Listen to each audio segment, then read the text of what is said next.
just for people starting out, you said you'd rather people push towards a 400k investment. So let's compare them, because I think maybe there's a pool of people that are best suited to buying something at 300k, and they're the people that are struggling to save up to get to that point and will just want to get in the market and have their money working for them whilst they build towards a 400k purchase. But how much would a 400k purchase cost? Like a deposit? Are we talking 400? Are we talking $40,000 for the deposit, and then how much for stamps? What's 15 grand?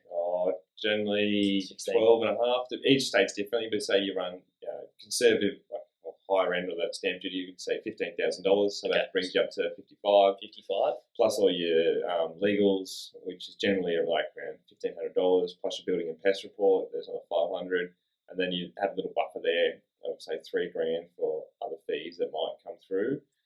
So take that around to 60, and then 70 for a buyer's agent. Yeah, if you want to jump on top as well. Okay. So 60 to 70.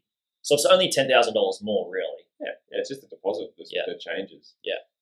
So that's when you think about it. Well, if you're on this journey, then can you save another $10,000?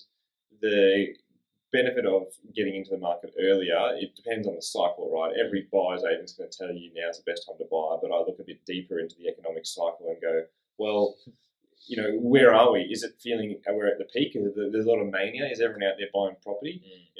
That's never the case. If you look back in history, it's always working in flows and cycles. So this is so good. I'm so excited to break that down, because there are a lot of buyer's agents out there just putting so much content out there, and we're advocates for using a buyer's agent for yourself personally. And maybe we could recommend a few down the track when we get to this point. But there's also an agenda with somebody that's in that market. It's like typically most people in property have an agenda, and that's why they're in business, and that's kind of why we would just want to. You guys will hear more about our story. We just love property, and we don't have a product to sell, which is cool. Well, it's an educational platform at the end of the day that we're trying to sort of help out there. And there's a lot of people out there that are actually, there's analysis paralysis and there's information overload. And I guess that's the whole intention here, is to try and help people.